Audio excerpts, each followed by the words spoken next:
Well, good afternoon, everyone, and welcome to another FS Club webinar. Today is fun and, in fact, slightly different. We're having a famous author here, Chris Grant, talking to us about now what? Practical wisdom for better decision-making at work and home. We'll be getting on to Chris's book in a minute, but any book entitled Better Decisions has to be a must-buy, I think. So there you go. Go and make a better decision and buy this book at the end of this session. Enough for the promo. For those of you who don't know me, I'm Michael Mainelli. I'm the executive chairman of Zen Group, and it is my privilege to be one of the people who gets to host these fantastic sessions. And the reason is all due to our sponsors. Our sponsors are very generous, both in time and money, but in addition, they let us range widely and freely across subjects of technology, finance, and better purpose in life. And today's session falls very firmly into the better purpose in life. Wouldn't the world be a better place if every day people made better decisions? Fun enough, that was one of the founding mantras of Zen some 26 years ago. Wouldn't the world be a better place if people made better decisions every day? Now, the agenda today is, as ever, I am here to get out of your way as quickly as possible and on to Chris. We are going to have approximately 20 to 25 minutes of an address by Chris about much of the book. I hasten to add, in fact, that I have myself read the book and enjoyed it enormously here in All Good Shots. And I like the bit on the back here, which is don't just take decisions, make them. I think that's an excellent theme for life. And the decision that I would ask you, the audience, to make, if you wouldn't mind, is to use the GoToWebinar facility, which allows you to ask us questions anytime that you like. So, with no further ado, I would like to hand on to Chris, but I'm having a teensy problem at the moment with my slides. So bear with me a moment whilst I just regenerate them. Here we go. My apologies. We seem to have overstepped. I'm having a small technology problem here, Chris. That's okay. Can you regenerate me as well? Can I regenerate you? This sounds very good. Dynamic indeed. But if you don't mind, what I'm going to do is, whilst the audience is thinking about questions, Chris, I will get this in shape. Why don't you talk a little bit about your life, tip and pin, and I'll get this fixed. I'm happy to start prattling, actually. I'll start, and with or without slides will be fine. So, first of all, I want to say thank you to Zien and to all of you for showing up. I know from some of my personal contacts, some of you it's breakfast time, some of you it's tea time, as here. I promise not to speak for too long and to leave space for questions, and I promise that whether or not Michael can sort out the slides, we will be fine. So, a little background on the book, and then I'm going to take you through some of the key, what I hope would be useful lessons, and then time for questions at the end. And the book came really from, it's a long story. My background is as a consultant who has a particular interest in group dynamics and organization cultures. And at a certain point, quite a long time ago, I worked out that I'd been in the room or with the team on around 2,000 leadership groups or projects or strategy sessions or whatever. And my primary focus was on helping the groups get to where they wanted to go. And in the course of that, they needed to make lots of decisions. So I was curious in reflecting back on my work, what had helped them get to good ones and what had helped them get to not so good ones. So the primary driver was about work, but also as I wrote it or started writing the book, I realized that both from my personal point of view and from the point of view of many people I spoke with about it, that actually most of the important decisions people make are not at work. We make decisions every day. And that I wanted the book, in response to that, to feel as if it could be useful in life too, more generally. So whether you're here for work or for life, hopefully you'll get something useful. But I want to start with, if we can go to the next slide, which you've already seen. So one of the bigger projects I've been involved in, back in the early 2000s was chairing the UK version of the program, which took pretty much the whole world now from writing a signature for a debit or credit card transaction to punching in your PIN number. And there were certain aspects of the decision making around that program which brought together leaders from the financial services industry and the retail industry, who historically, I don't know if it's the same in other countries, but certainly in the UK, they've tended not to get on that well with each other, although of course they need each other.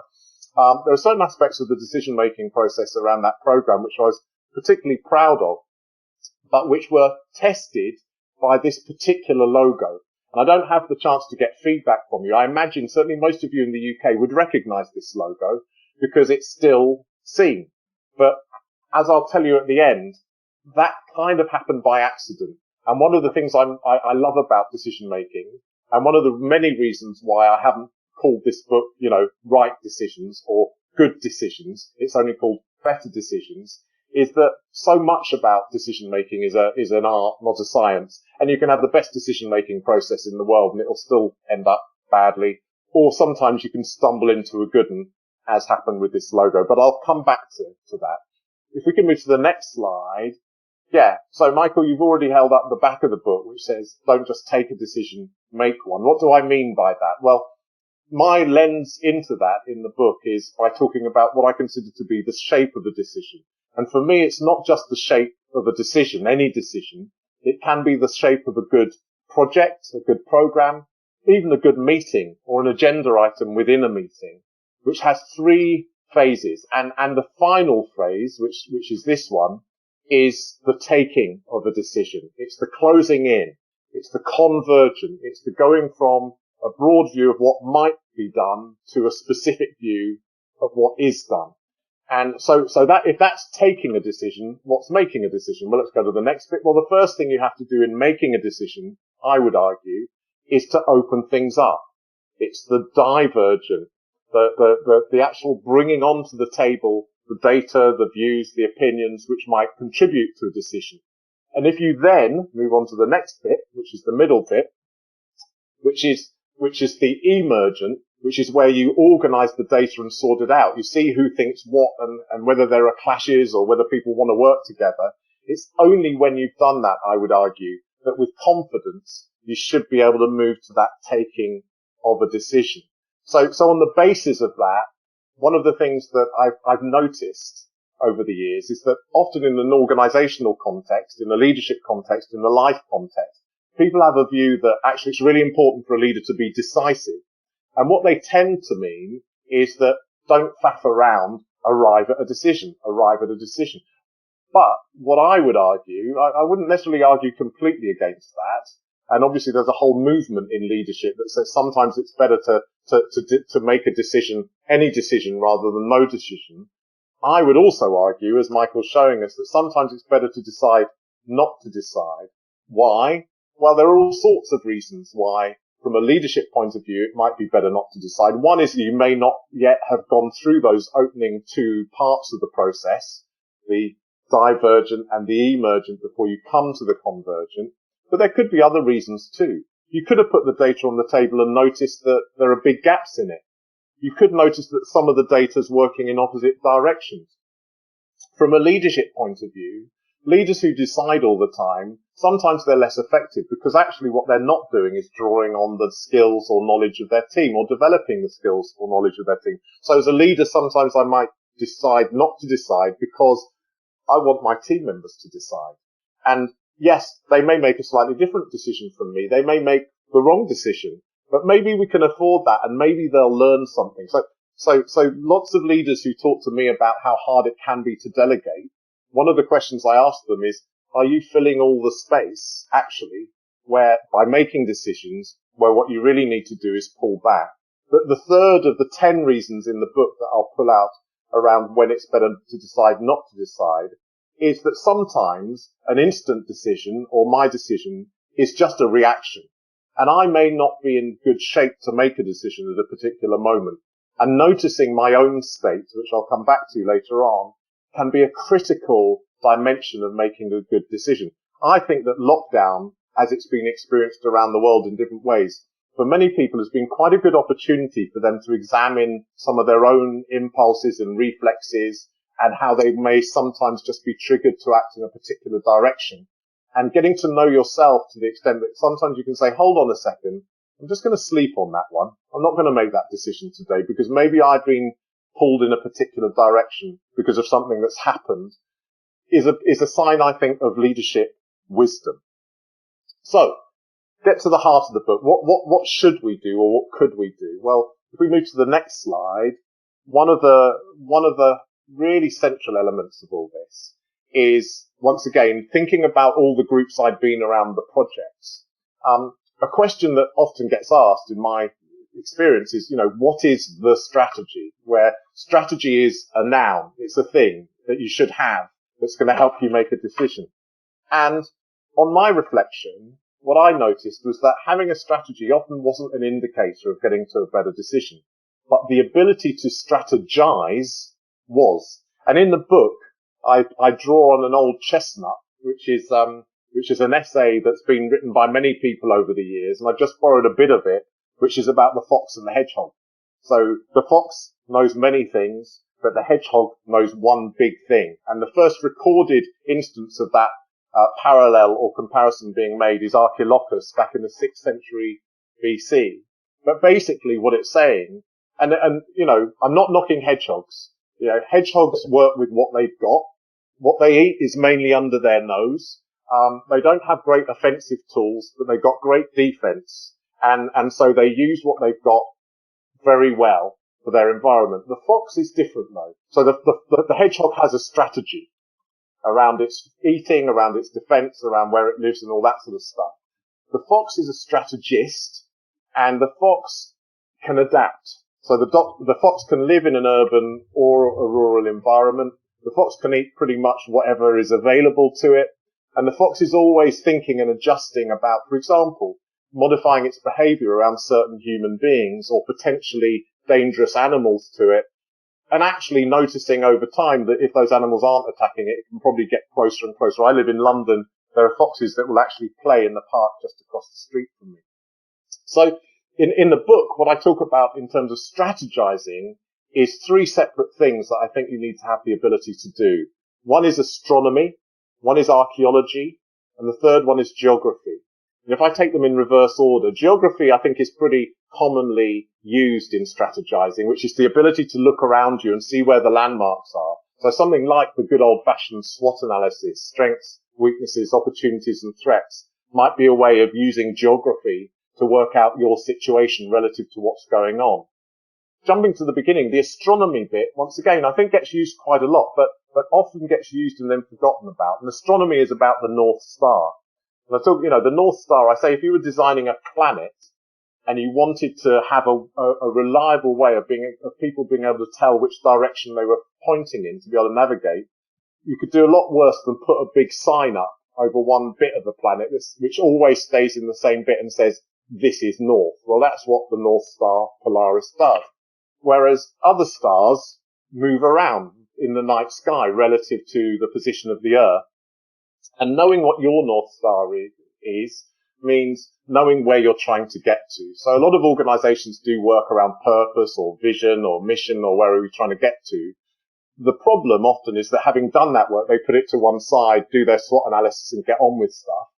My view is that what you need to do is to compare and contrast. And when you get lost in the detail of the geography, you go to the astronomy. The third element is what I call archaeology, which is digging into the roots of your organization or your team or yourself. And people talk often about history in organizations or teams. So when you're thinking about which way to go, people will often cite examples from the past of when, oh yeah, we tried that before. Or yeah, there was a project sometime that did that. Or, in the early years of the business, we did a lot of that. I tend, when I'm working with a team, to divide history, because I think it's useful, into 2 parts. One is I call heritage, and the other is baggage. So what is it about our team, which is what we've learned, what we've acquired? Maybe we didn't enjoy getting it, but it's there in the bank. It's knowledge, it's capacity that we have that can help us. That's heritage. What are our sore spots? What are the mistakes we've made in the past? Where are our deficiencies? That's, where's the conflict around this thing? That's the baggage. And together, heritage and baggage make the third element of my strategizing process, along with astronomy and geography. And from my point of view, what you're trying to do as a decision maker is to triangulate those three, be more fox, be less hedgehog, and work your way towards the future. The Jenga set there comes from a friend of mine called Jim Gimian, who's part of a group that translated at a certain point The Art of War, the famous go-to ancient manual for generals everywhere and people trying to run a household. And in The Art of War, there's a concept called she, which relates to this idea that what you also have to do, as well as working with the parts, is to try and look at the whole of a problem. And for many years, in some of the work I've done with groups, I've used actual Jenga, which is that little game, wooden blocks, you try and build the tower up. And what I've noticed is it's a really brilliant illustration of this. Don't have a strategy, be a strategist. Because a lot of people, when the brief is to build the tower as tall as possible, they'll say things like, let's just take the middle bricks out because that will keep it more solid round the edges and it will make it more stable. That's our strategy. If they do that, what they quickly discover is that by just taking the middle bricks out, they very much limit how high they can go. Whereas the strategists will move around the whole thing. They'll poke a brick here and a poke a brick there. They'll notice that when they pull a brick out, another brick which was stuck will loosen up, and therefore that can become the next brick. Or the opposite, a brick which was loose and wanted to move gets stuck. So the strategist is constantly working with a situation, looking to see how it can be developed. I'm nearly there in terms of the lessons from the book that I wanted to share with you.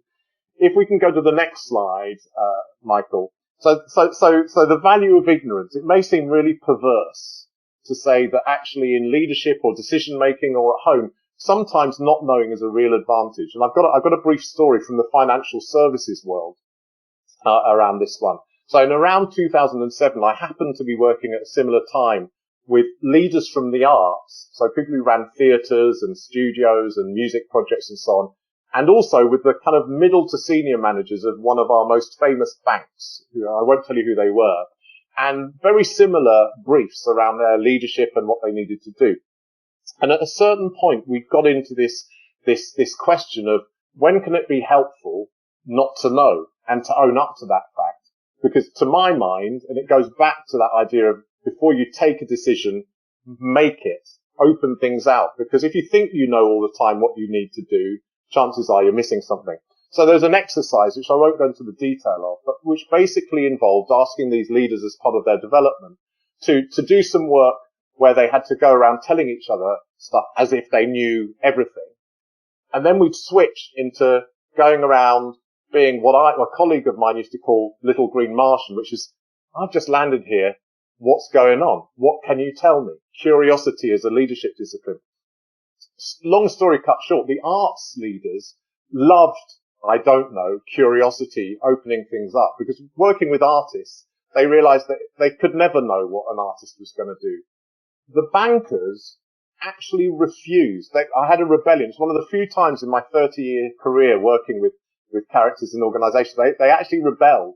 Because basically, their view was they'd never in their whole lives at school, at college, in work, been rewarded for not knowing. And frankly, if they admitted to not knowing in their context, they would be fired ultimately.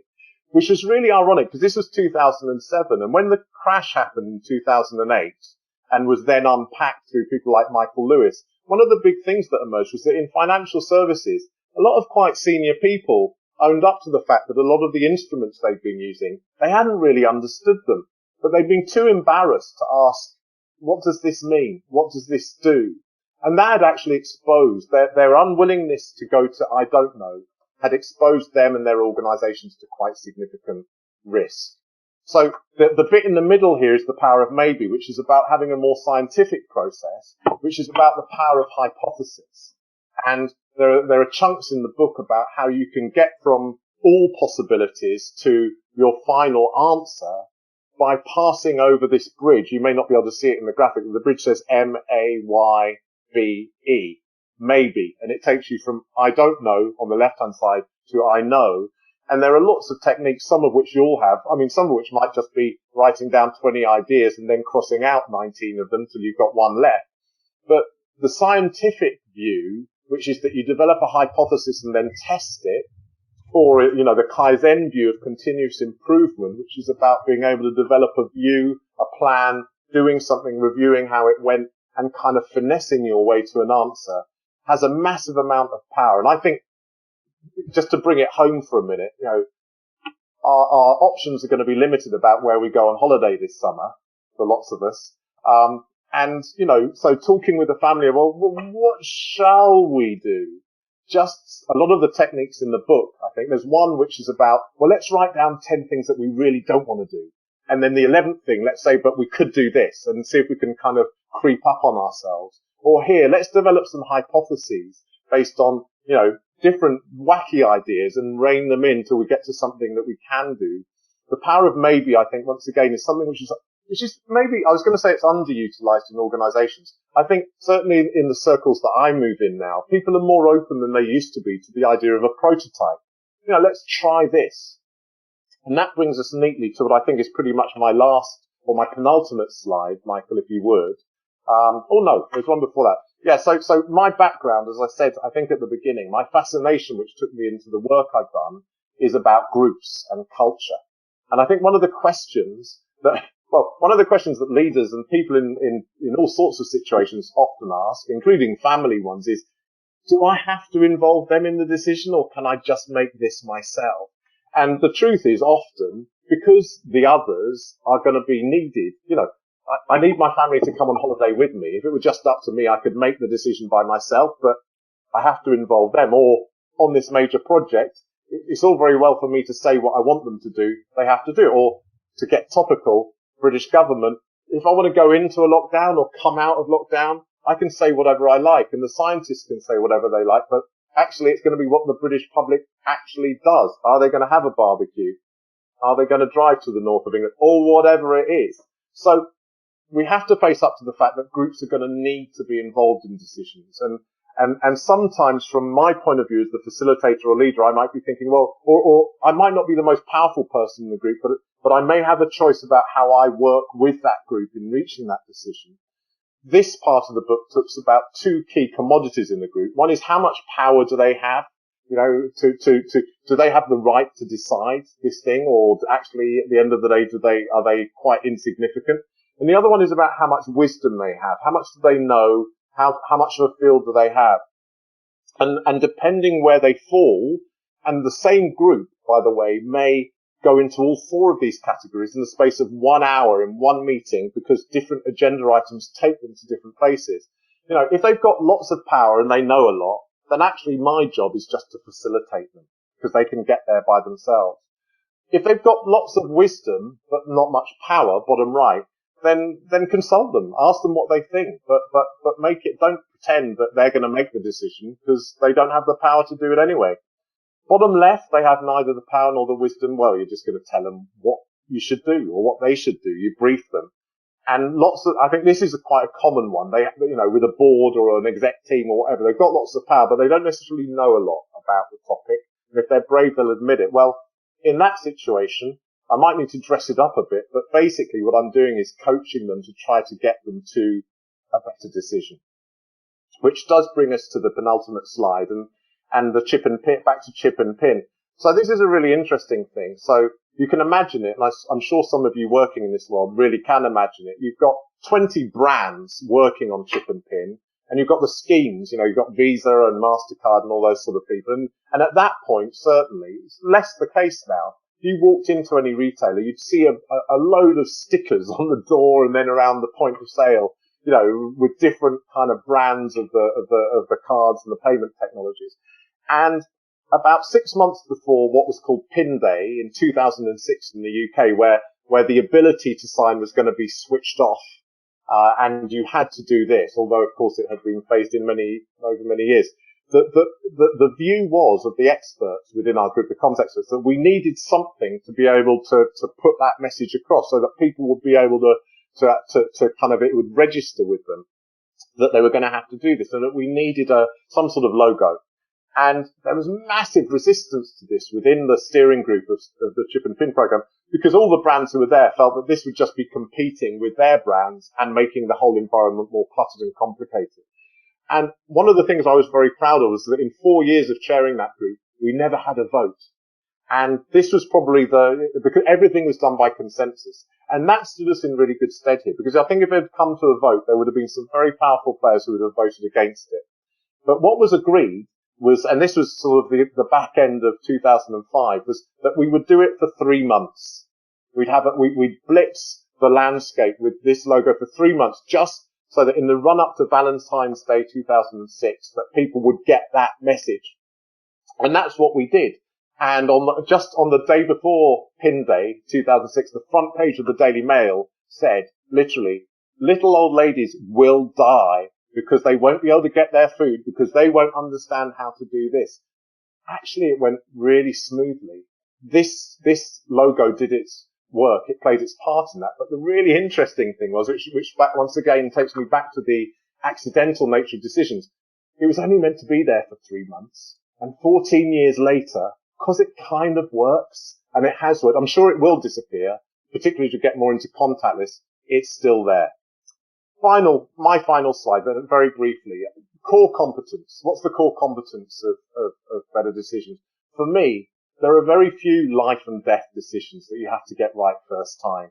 And there are very few decisions which, left to my own devices, I can't just leap to a pretty quick view of what I want to do. So as I said earlier, knowing myself, and there's a whole story in the book behind this, which I won't go into now, but then also critically, having made a decision, being able to get into that mentality of getting curious about what happens next. So, so many decisions actually were fine, but what happened was that I made the decision, I followed it through, I refused to admit that anything other than that could be right, and therefore failed to detach myself, which would have enabled me to then maybe slightly adjust it and make it work perfectly. So for me, these are the core competencies of better decisions, knowing what turns me on and off and being able to detach myself from the outcome. So that was what I wanted to bring you today from my book. It costs less than a tenner in the UK. Really happy to take any questions or observations that you have through Michael. Thank you. Chris, that was wonderful, and a real canter through a book. Folks, it is a short book, but there's a lot packed into it, and you've actually only had a taste of it. Chris, one of the things I was very pleased you put in your slide deck, because it's a little bit complicated, was that whole bit about groups. And you were pretty darn clear. There are just cases where a lot of this touchy-feely stuff, no, just tell them what's happening, politely, but tell them. They're not going to be involved in it because they don't have the wisdom to help or they don't have the power to help.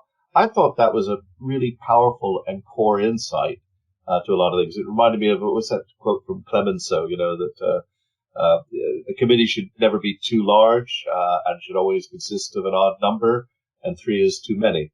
And I quite like those sorts of things. Or it was De Gaulle who went on about, something like, gentlemen, I disagree with the way this committee is taking the decision. The answer is X. It is therefore unanimous. But it's a kind of candor. Do you feel we bend too much to group decision making? Are we too polite to groups? I mean, we've got work to do. One of the core concepts that I use in my work, my leadership, and I suggest is contracting. It's, groups. I think where groups become dysfunctional very quickly, and I touch in the book on Wilfred Bion, who was the kind of the great granddad of group dynamics. He coined phrases like fight, flight, and those patterns that come up in groups.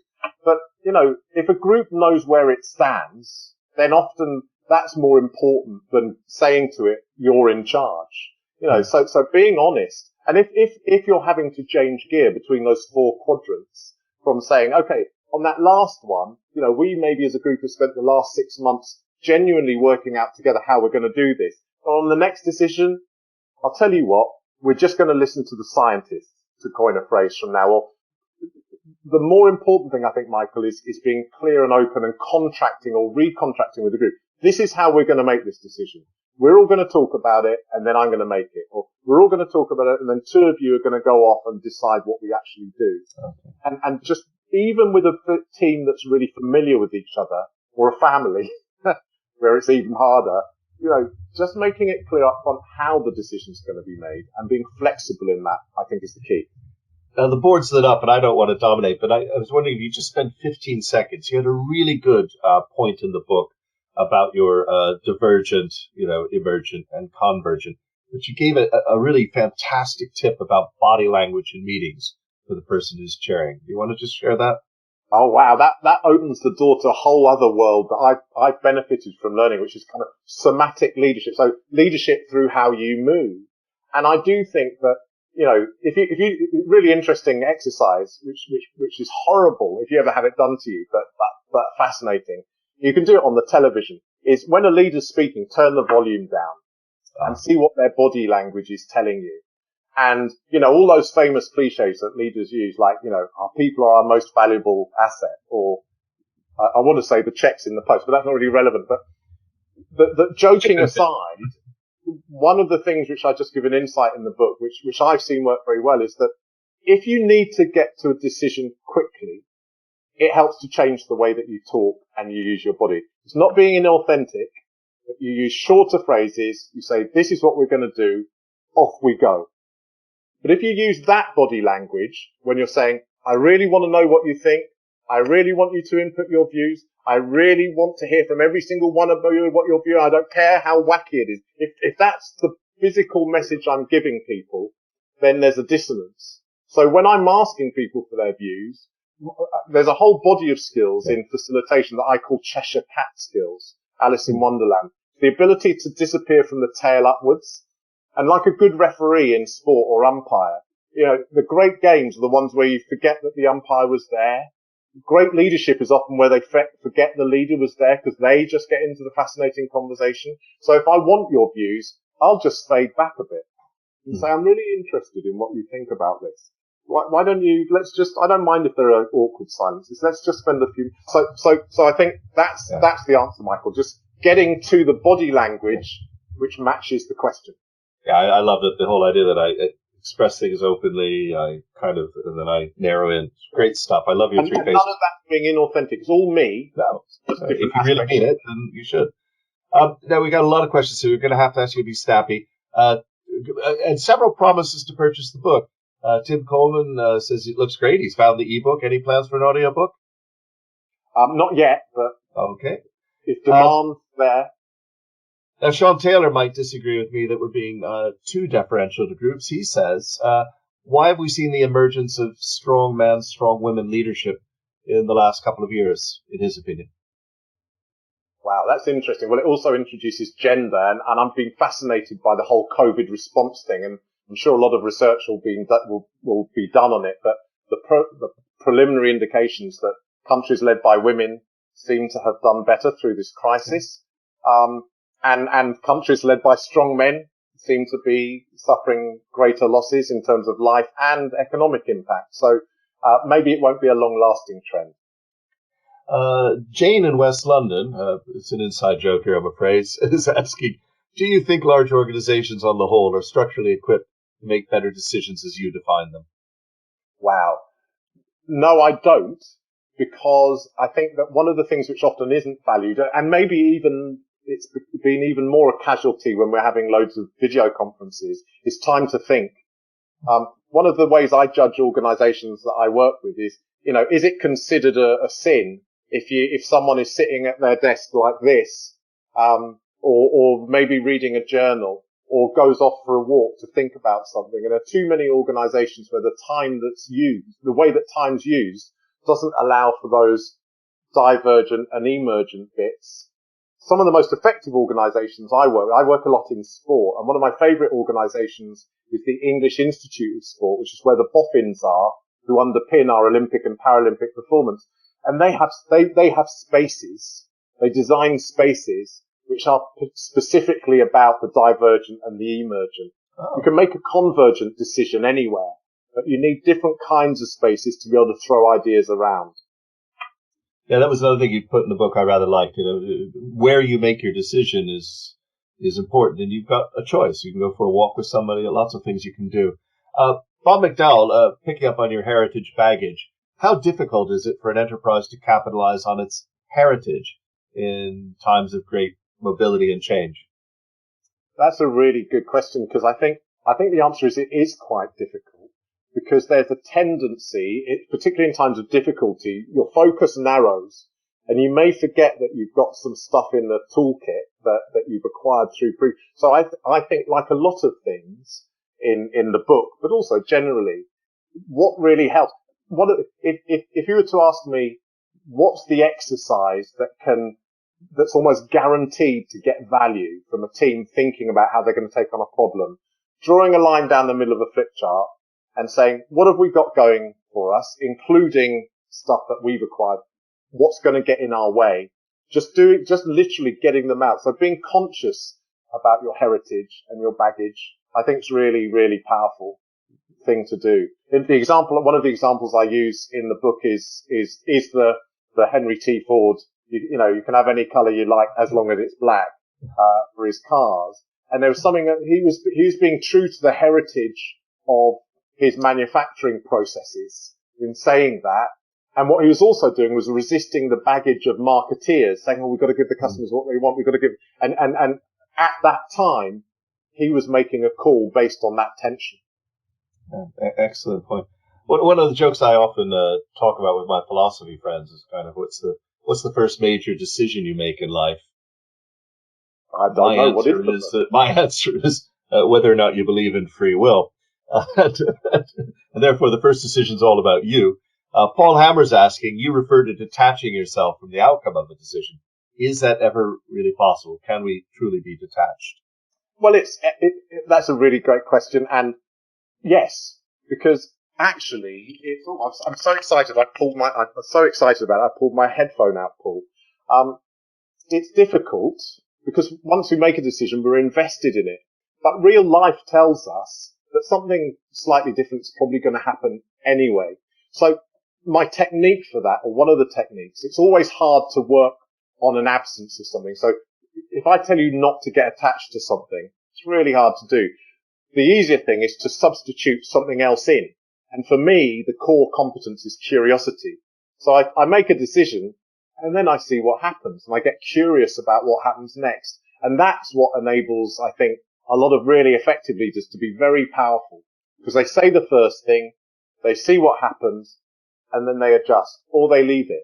And there's a lesson in the book. The book's divided into 20 lessons. One of them is called Going with the Flow.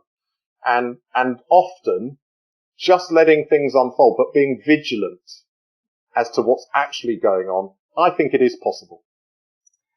Now we're going to have to be quick here, but there are a lot of good questions here. I'm just going to kick off 3 in a row, really, about boards. Anna McLeod's kind of curious. Do you have any advice for managing group discussions and decisions when the same characters or egos get the floor? Yeah, absolutely. Very simple stuff. This, old technology, ask the question and say, before I hear any of you, everyone just write down their top idea. And then, and nobody speaks twice till everyone's put theirs on the table, but get to them last. Or just reframing the question. One of the things I often do is split a question into bits and get people to go into subgroups and have the conversation in pairs and then and come back. I think a lot of people get very traditional around how a board needs to function. You can split them into subgroups. You can do all sorts of things with them. Yeah, there is something, isn't it? We have a board meeting and then everybody's there parodying some 1950 film. Michelle Moore asks, if you sit on a board and have a major presentation to get consensus on something important, is it also about trying to get alliances on board before the meeting? It can be. That's a great question, Michelle. I think the more important thing is often after the meeting. So if I take the example, if you do it before the meeting, the danger is you're missing something or something's going to come up in the meeting that derails you anyway. And if you're if you're chairing it or in the facilitator role, you may lose trust. If people get the sense that you've been stitching it up in advance, much more powerful. So if I take the idea of the chip and pin logo, most of my work as chair was done after that meeting. And I went to the people who I knew were rather annoyed that had been the consensus. And I went and chatted with them. And I reassured them that if it was confusing the market, that I would fully support it being withdrawn. So I think often, that thing where people complain, we thought we'd all agreed something and we decided something and then people went off and did something different. The key there is go and have that chat, even if it's on the way out of the meeting room. Go and have the informal chat that says, what do you really think about that decision? Actually, I'm a bit annoyed, but I'm kind of hoping that you can work things through after the meeting, often much better than before. And also on boards, Sarah Pickford's asking, how do you ensure, she's going to hold us up on this one, how do you ensure boards make good decisions when it is not them who necessarily have the wisdom? Yeah, that's a really tough one. How you work with experts is so interesting. And once again, without getting capital B political, these daily news conferences that we've been having, we don't anymore, where you get the politicians and the scientists and who's in charge. But for me, a very powerful tool, which once again often is underused, is getting the right expert in, who might be the most junior person in the room or in the team, to give their expertise. So that whole thing, which is top left, which is about coaching the senior folk. Good leaders love to be taught stuff they don't know yet. Good leaders will own up to the fact that they don't know yet what they need to know. If your leaders are a little less secure than that, then going back to Michelle's question, that's when I might want to go to the leader or to the group in advance of the meeting and say, before we have the meeting, you might just want to read this or whatever it is. Which leads us on to quite a few questions on leadership, and we could tease the distinction between boards and leaders and all that. But Sean Taylor is curious about any thoughts on leading in the new economy. Do leaders run the risk these days of people being offended as they're asked to do something? Oh, I chaired a big session at the European Retail Real Estate Summit last year, which was people who own shopping centres, and I chaired the whole thing. But there was a kind of a generations meet session where you had a very senior chief exec and a relatively new junior marketeer on the stage with me. And the chief exec said something absolutely brilliant. He said, he said he spent 30 years in his career looking at how the bosses behaved and trying to be more like them so he could rise through the organization. And now he's arrived. He realized that what he needs to do now is look at the 20-somethings in his organization, at their relationship with technology, at their attitude to work, because not only can he learn how to work with them better, but he can learn to work with the world as it's emerging better. So I do think that for leadership in a lot of sectors, there's a massive opportunity to learn from people younger than you. That may or may not be addressing your specific question, but it comes to mind. Well, actually, speaking of sectors, Sean actually goes on and wanted to know, as your career in sport developed, did you take part in the sharing of leadership from the military? It seems very popular.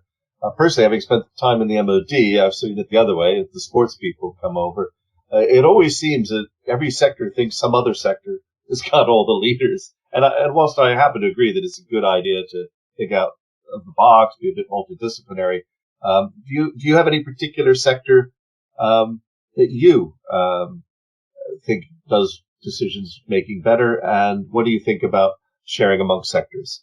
Well, I've been fortunate to dip into and to have teachers from lots of sectors. One of the reasons why in the UK, I always talk about our Olympic and Paralympic sport as one of our world-class industries is because we came second in both medals tables in Rio, and coming from a position certainly on the Olympic side of being really rubbish a few years ago.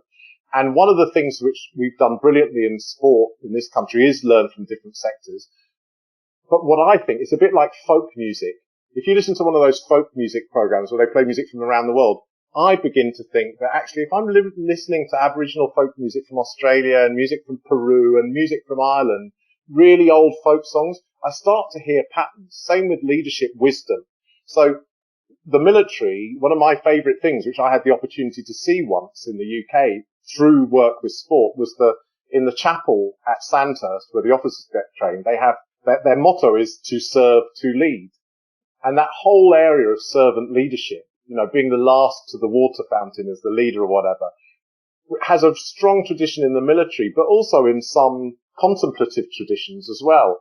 And they kind of come together. So I'm a real magpie when it comes to wisdom. And at the end of the day, for me, the important thing is not getting too narrowly. I think this also relates to Paul's question earlier about attachment. You can get attached to your model, your theory, your way. And for me, the better leaders are the ones who are prepared to look around and draw from different traditions. And Hugh Purser would like you to expand. We're going to have to be brief, but could you expand on noticing my own state, which is related to what you just said there? How can you persuade others to do the same? I love these traditions like Santa's, where you're really trying to point out to people it's not about them, it's about what they do, but getting people outside of their own heads so that they're really thinking widely and yet self-aware. Well, my short answer to that is that you can't do it for others until you've done it for yourself. So if you get really good at doing, and in the book there are some practices like automatic writing or the way that Dali, the artist, used to paint, how he went into his subconscious. There are different ways to become more familiar with your own state. And I found that the better I am at working with myself, the better I'm able to offer others. Because there's no point just saying you need to be more aware of your own state. You need to offer them techniques and tools, and maybe that is a good place to end because there are quite a lot in the book. Oh, we're not going to end there. We got a couple more. We're going to squeeze in. Oh, great. Okay, good. No, you're not getting out of this one so easy.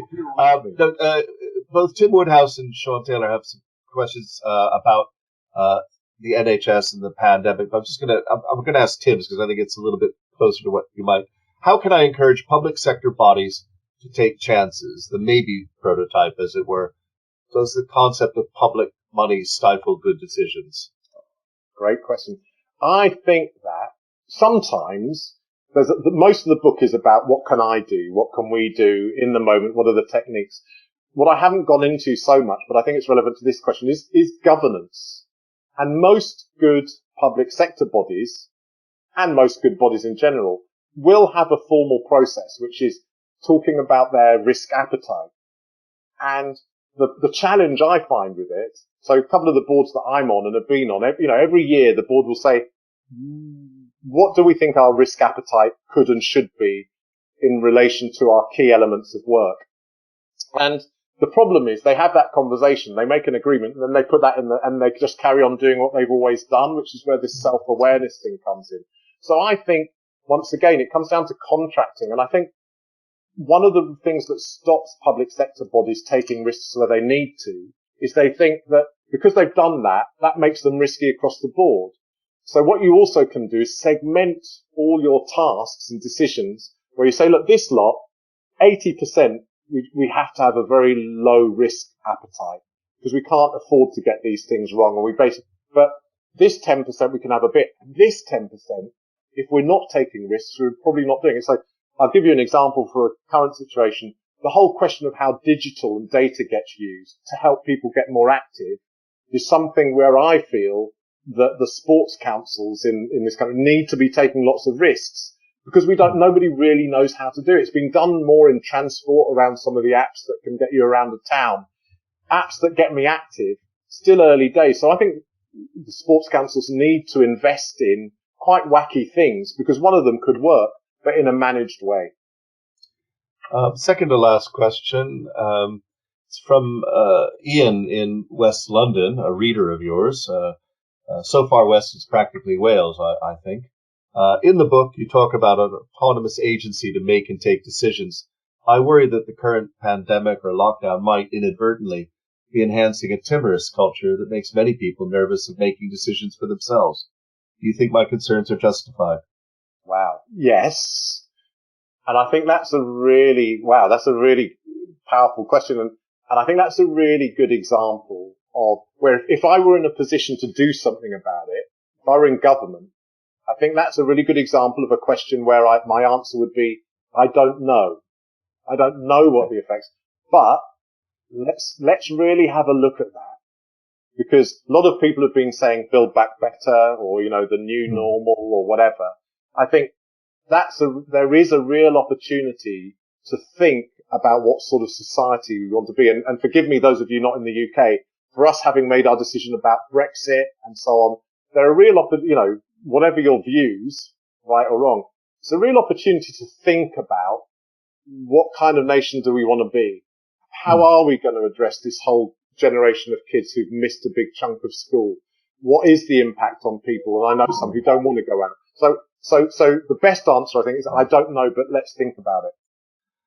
Well, it's funny. We can say penultimate or second to last, but I can't say the ultimate question, even though it is the last question, because I'm not sure it's that great. But it's from me. And Chris, you were on the press 10 days ago or so, speaking about the need for the nation to address the entire Black Lives Matter situation and the heritage issues that we face. And I don't And baggage. kind of want the baggage. I don't want to put you on the spot, but I'm just kind of curious. It's a great book, but what sort of advice would you give the nation to make better decisions about this important situation? Oh, those three areas of strategizing. So what kind of nation do we want to be? Astronomy. What's going on in the world around us that we can profit from or will get in our way? Geography. But most important, what is our heritage and what is the baggage that we haven't properly addressed in any form of life or therapy? And until you've examined the roots of the problem, it's really hard to resolve it. And I think that around that particular set of issues, that's why I use the metaphor of a kind of truth and reconciliation commission. Not about embarrassing people or shaming people, but until you get in an organizational context, there's often a project that went disastrously wrong 5 years ago that no one will talk about. Where talking about it is probably the root of your next 10 years' success. So our willingness to talk about the heritage and the baggage, I think, is a really important tool that we can use around the aftermath of this latest trigger around this whole difficult set of questions around race. Wow. Well, Chris, I made a deliberate choice to overrun, so I made a better decision, I hope. I think I did, for sure. It's been really, really fascinating today.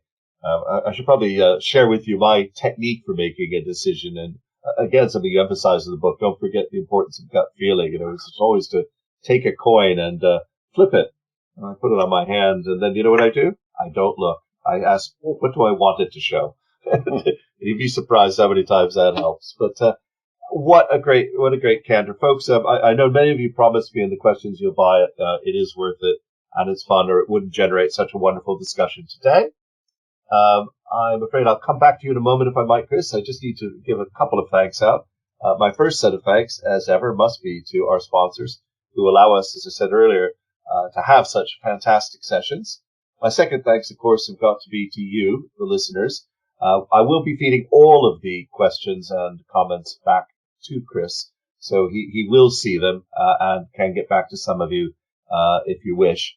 A reminder that we would also thank you for turning up for some other webinars. We've got quite a bit coming up. Tomorrow, you can exercise your thinking. We have 5 polls in a session tomorrow on ethical commitment, focused on 2 deep ethical paradoxes, which I think you will find exciting and interesting. We're going to have a large session on the future shape of the insurance industry from insurance industry veteran, no less, Dennis Mahoney, who is going to be giving some caustic comments after 50 plus years in the industry, and so on. So just as ever, go check out the website. Need I say more? I might close with one of my favorite jokes from my father, if you can have a favorite dad joke, was one where he said to me, son, a guy goes into a coffee shop and he orders a coffee. He says, I'll have a coffee without cream. The waitress says, well, I'm sorry, sir, we don't have any cream. Will you have it without milk? Anyway, we didn't have time to get to some of the other fascinating comments here, for example, on too much choice, or perhaps in that case, too little. Chris, it has been a delight to have met you via this format. One day, I hope we can have better decisions in a pub somewhere. But may I thank you so much for giving your time and your thinking today to our community. We really appreciate it. And I'm afraid I can't open up and let them applaud, but I can, in fact, thank you myself. So thank you. We try hard here, Chris. Thank you so much, and we'll see you all later. Ciao. Bye-bye. Bye-bye.